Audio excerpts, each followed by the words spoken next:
Well,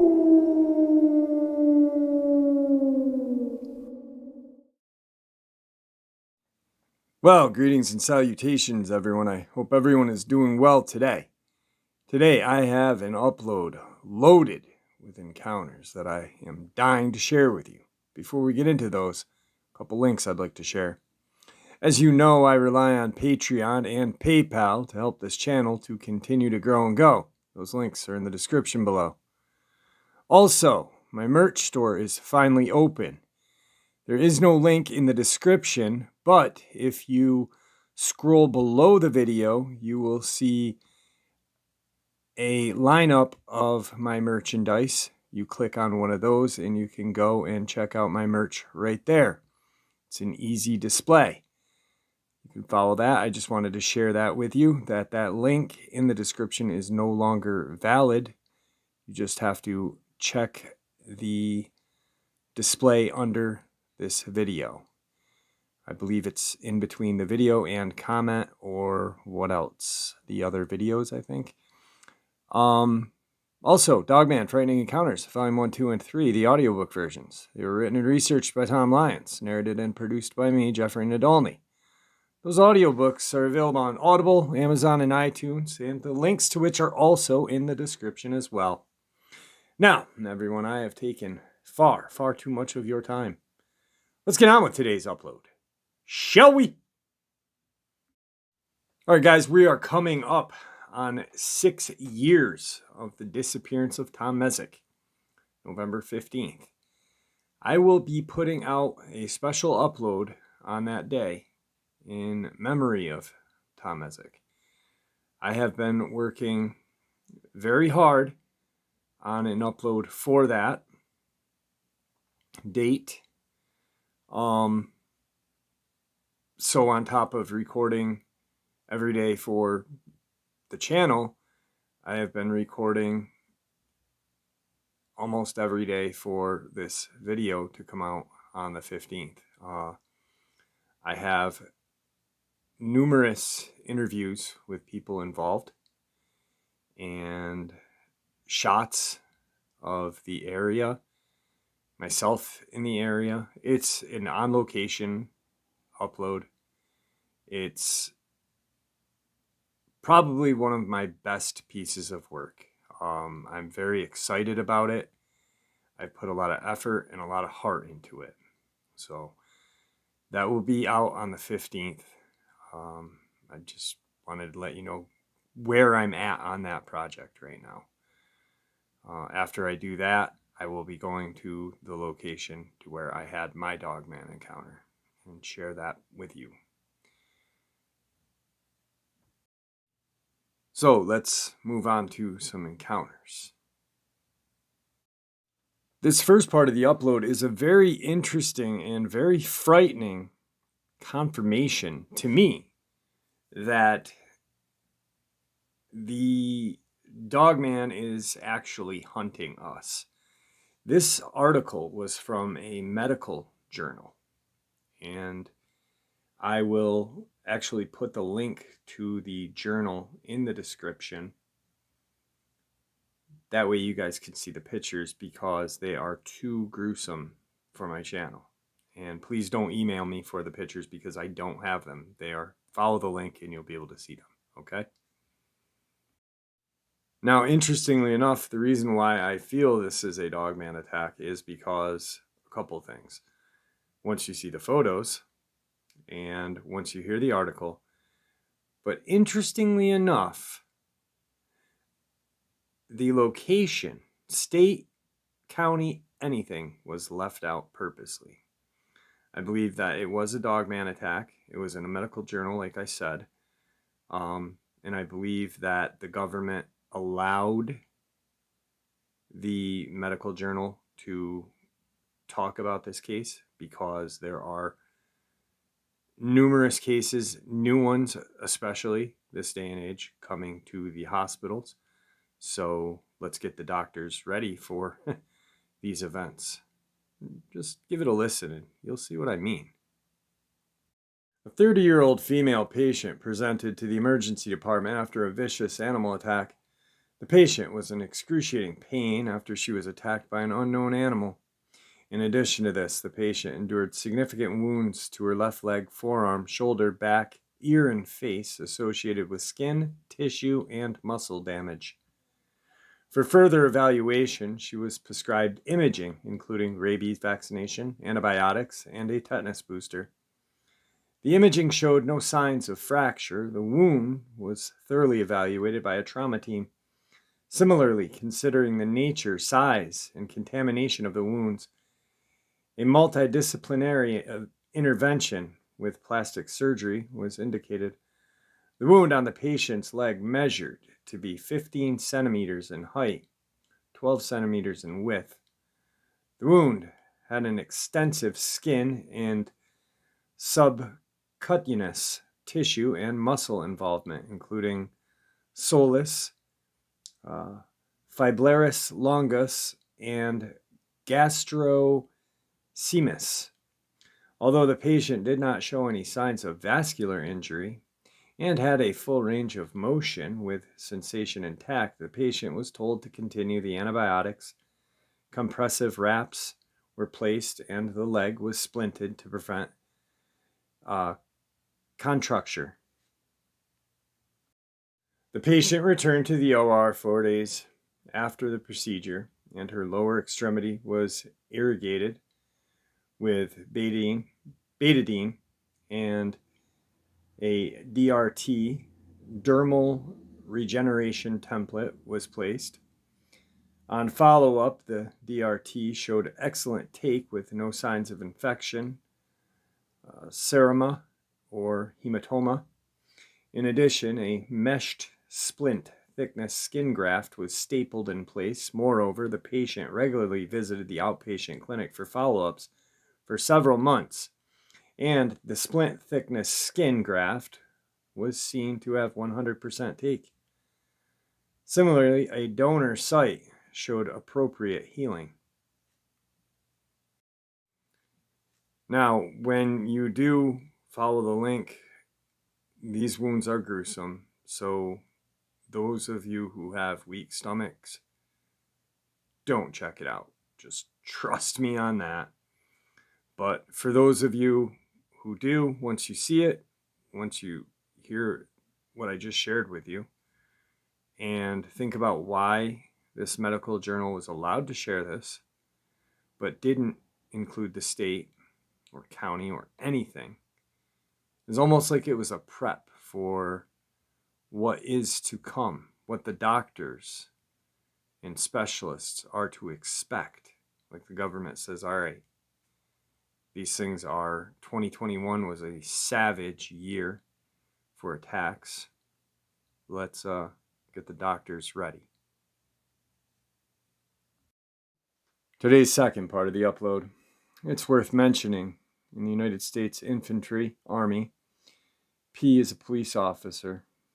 Both have been in firefights and keep calm. We are freaked out. My heart is racing just thinking about this.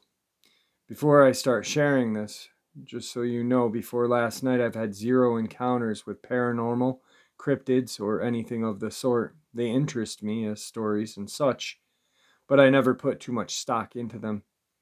2 nights ago, myself and my friend P were out hunting in my timber in Illinois. It's a large area with miles of woods and fields surrounding it. There isn't a town for about 10 or 15 minutes, depending on which direction you go. Anyway, we're out last night at sunset, and a bit beyond that, when we start to get this weird feeling. We set our bait in the fields, and things are fine. No bites or yotes yet. We decide to move our bait closer to the timber and post up on top of some hay bales and sit along the timber line. We had our backs to the woods. We started hearing noises, but chalked it up to raccoon, possum, etc. We also saw some deer right before we set up. We started to hear this weird whistling sound coming from off in the distance. It started as soon as we got near the area with the woods. At first it sounded like a bird, but it sounded weirdly metallic, broken sounding, and extremely consistent. It off as a bird for a while, and went back to our hunt. We both had AR-15s and 9mm handguns. The whistling continued, and it unnerved us more and more as it happened. It started happening across the field at another tree line. We started to get feeling that we were being watched. We later theorized that the whistling might have been some sort of communication or tracking method. We started to get more and more spooked till we left to go pick up some of our friends. We were going to do a bonfire there, so we head back to the car, which is parked along another section of woods. When all of a sudden everything goes quiet. The wind stops, the bird stops, the bug stops. Silence. Then all of a sudden we hear the whistling again, and it's coming from every section in the woods. There's rustling coming from everywhere. We jump into the car fast and haul out of there. We go and pick up our friends who really don't believe us. A and C believe in cryptids and paranormal, but think we may be imagining things. Well, another A thinks that we're just being paranoid.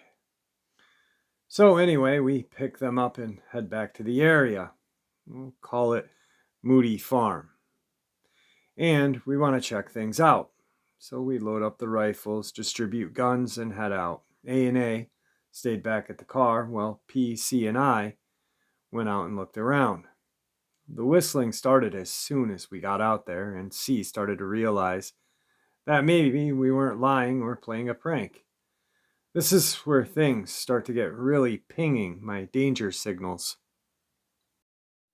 Like crazy, we push further along the trail and start looking for where our bait's located. Before we left the last time, we said out loud that we'd check it when we got back. We reached the bait and still heard the whistling. I get this random thought that maybe the bait is now being used for us instead of the coyotes. C sees the eyes this time as well and starts to freak out a bit. We pushed further in, and we hear this strange noise.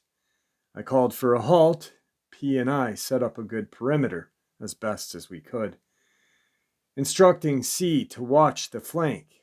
I call out to the woods, instructing whoever's out there to come out, that they're on private property. I'm armed and I will shoot if I feel threatened. Suddenly P yells out, "What is that thing?" I snap over to look, and I see this blur of movement from behind the hay bales. It was covered in shadows, and I couldn't see it super clear, but to me it seemed as if it was 8 or 9 feet tall, trying to hunch over to around 6, and it was moving very fast. I yell out for everyone to move, and I pop 3 shots off at it in my rifle. At first we're moving swiftly, but at ready high. We have P out in front with C in the middle. P is watching the woods while C is trying to cover the bean field. I'm watching flank.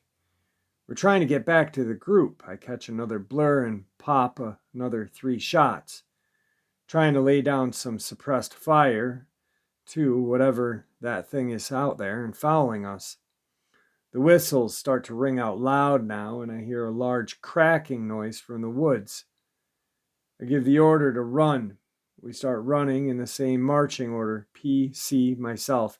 Every 25 feet or so, I'd turn and fire a few shots off in the woods, in hopes of scaring off, covering our asses against whatever this is. We get back to the car, and A instantly thinks we're messing with them. We load up and head out of there. It may be worth mentioning that we saw a group of deer in the entrance to the field both times before all this started. We drove up to the barnyard where we were going to have our fire and tried to calm down a bit, but it didn't end there. I believe we were chased all the way to the barnyard. I didn't really see any of what happened next because I was reloading magazines and messing around with other stuff. But P and C call out that they saw something look around the corner of one of the barn-like buildings, and then it slinked back away. They also claim to have seen some sort of face looking at us through a hole in the wall. I make the call to leave, and we start to head out, except for some reason A cannot see out of her rear mirror and has to have P direct her out. So he's out there extremely exposed trying to guide her car out. I pull up close to them and then jump out trying to help cover, get some extra eyes out there. We eventually make it out and driving back to my house, which is only 3 to 5 minutes away. Flash forward the next day at around noonish, and I get a great idea to go out there alone and check the bait piles. I never made it to the bait. The whistling started really quick. I then heard sounds like something running through the woods, crashing actually through the woods. I've never ran so fast in my life. I've had this strange sense of dread since then. Thankfully, it's gone now because it's making me extremely paranoid. I don't know what you guys think about this, but that's my experience. Today's third part of the upload is a subscriber submission. I have multiple encounters. I have a dog, a Borble, but he's not 200 pounds. He's like the US version. He's mixed with a boxer, so they could control the size. But let me get on to my experience. He ran away for some days in the woods. And I'm in Missouri, between the country and city, but mixed urban area, south off of 270 along the river.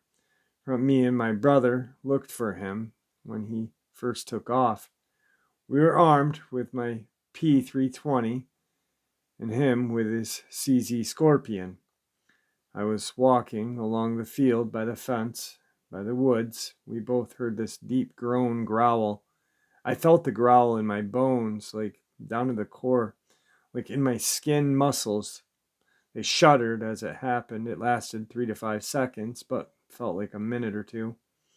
But I know it could have been because we were still moving, and it only took us 4 to 5 steps. Then the trees to our left started to move as it ran diagonally the way we were going, and I wanted to turn back, but my brother didn't.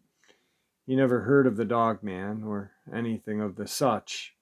He didn't believe what we heard and ignored the trees, the footsteps we heard. It was excitement for him. And we both only have 9mm, 9x19 P320.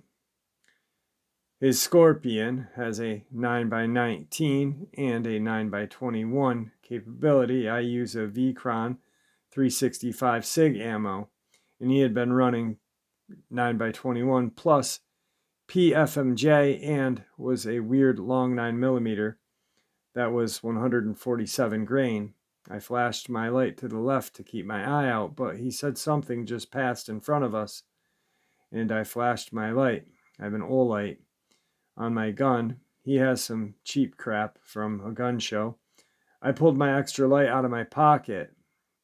It's just an MP tack flashlight from Cabela's. He grabbed it and turned it on.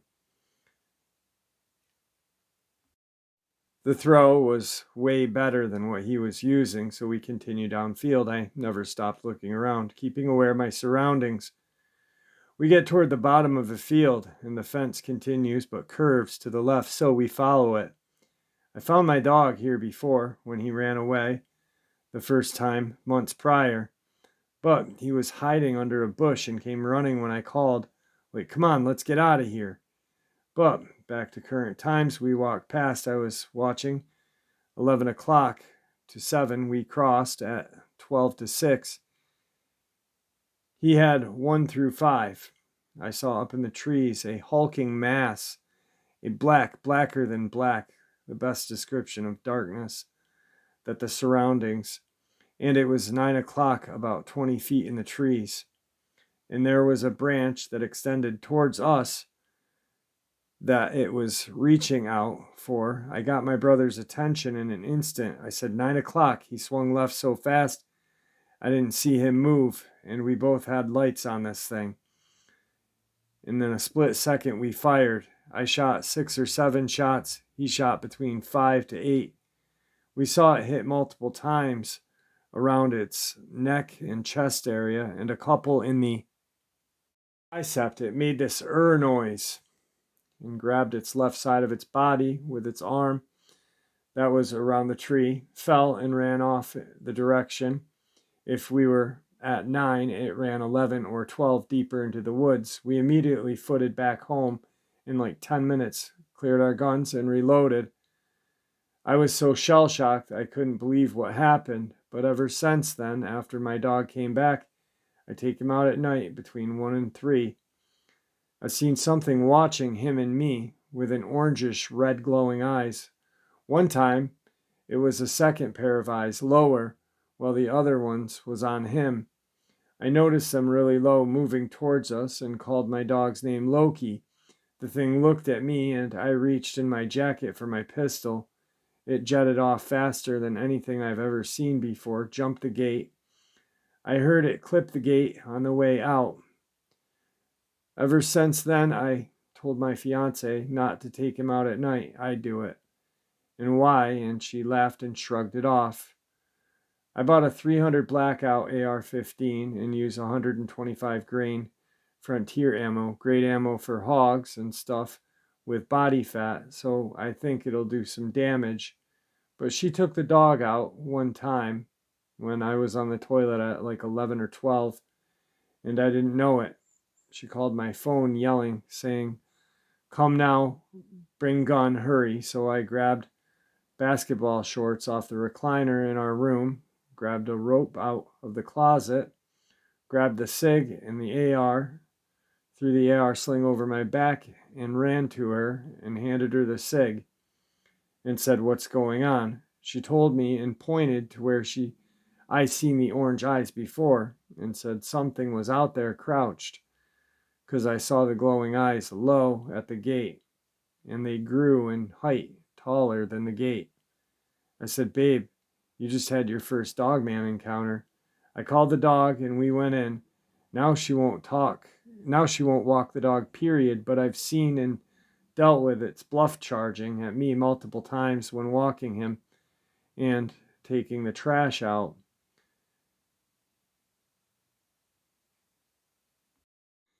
Today's fourth part of the upload is a subscriber submission. I've not talked about this experience for quite some time, but first, I live less than a half a mile away from a lady who was killed in Durango, Colorado, and I've lived here in the Four Corners for most of my life. This is a supernatural element to this place, cursed. The ancient ones built multiple ancient cities all over this area, like Chaco Canyon, massive complex, and Mesa Verde. As a kid, my parents bought some property on Ruins Road. It's close to the Aztec ruins. It's another Anasazi complex, and these ancient ones just mysteriously disappeared in the past. My parents got 2 acres east of the ruins and moved us in when I was just about to turn 15 years old.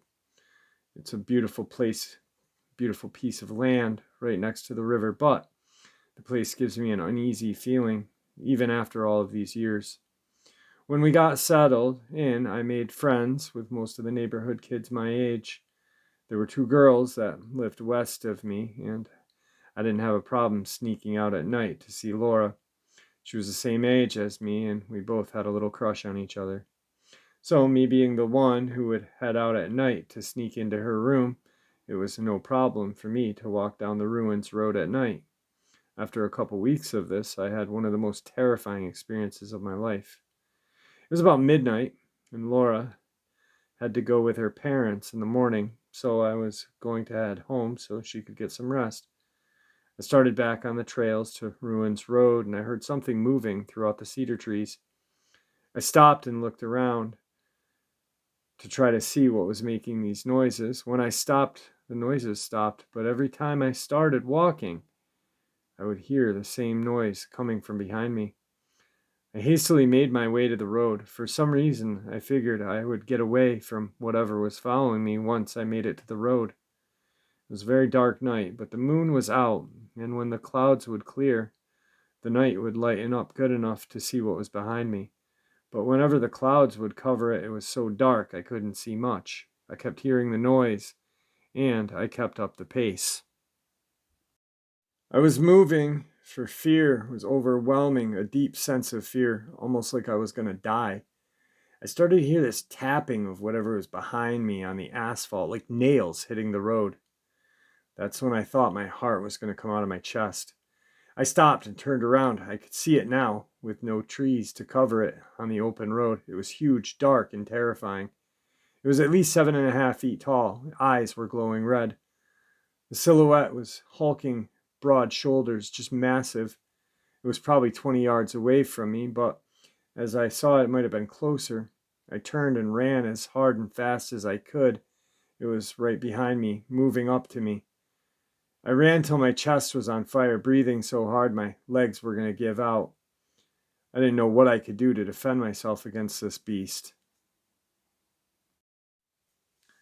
I just stopped, falling on my knees in the middle of the road, crying and shaking uncontrollably. I said out loud, "Father in heaven, protect me from this monster." As I kept praying for salvation, a calm came over me, filling my body with a sense of peace. The clouds cleared up and the moonlight was even brighter than before. I got up and faced the creature behind me. I said loudly so it could hear my prayer. I watched it turn and head to the cedar trees on the roadside. I was still scared out of my mind, but felt better about continuing home. I hustled and kept my eye on my back. I never would walk on that road at night, or would ever again. I let Laura know what happened to me. She said that her family has had lots of experiences with weird things happening in the ruins. At that point, I had never heard of skinwalkers, but that's what she was telling me it was. I don't believe it was. It was something that could have ended me, but by the grace of God, it didn't. I don't know if this account is something that you'd like to share on your channel. I have no problem with you doing so. I truly can't say if it was a Dogman, but it was terrifying. This happened in Aztec, New Mexico, 4 or 5 miles down Ruins Road. Thank you for your channel. Well, I'm going to tell you guys something right now. The first guy that emailed me the encounter and this guy, gosh darn it, I'm emailing them and saying, hey, you want to come on the channel and share your encounters? Because they're terrifying. Tonight's final encounter is another subscriber submission, and this one is also from Missouri. Hey Jeff, I've sent you a few emails in the past about other subjects, but I've not told you of my experience. In the spring of 1981, my husband and I went on an overnight float trip on a Monday in Bourbon, Missouri, on the upper Merrimack River. We got out on the river by Joe from Joe's Canoe Rentals. He was to meet us at around 3 p.m. the next afternoon at our pickup point. We camped for the night at the mouth of this cave that was up a wooded hill. Many people used the cave for camping, as was advised. In front of the actual cave entrance was a large stone overhang and stone walls, a large area where people could camp and be out of the rain, so we went to sleep at around 1 in the morning. I was woken by the sound of a large man breathing, and it was coming from inside of the cave. I woke my husband, and he heard it as well. We then heard grunting sounds and sounds of a creature moving around, as if it was getting comfortable. We could hear its fur rub on the side of the wall of the cave. Each time it moved like this, a group of bats would fly out. My husband remembers aggressive sounds and stompings, where he says the ground under him would shake as if it was stomped on. I don't remember that part, but I was distracted by trying to get my legs to stop shaking, as they were shaking so badly and making noise inside of my sleeping bag. I was afraid the noise would draw the creature out. At the time, we assumed it was a bear. My husband told me there was a cliff on the outside wall, but he didn't think I could climb up to it. I climbed it. I'm not athletic, and it was a real rock wall climbing, having to find finger and toe holes. It was up about 10 feet and over 5 feet to get over the cliff. We climbed on it, our feet overhanging the trees on the hill until daylight. I then stayed on the cliff and watched the opening of the cave as my husband packed our stuff up and we left. The rest of the float trip that day was horrible, as the river was narrow and there were tall reeds on each side.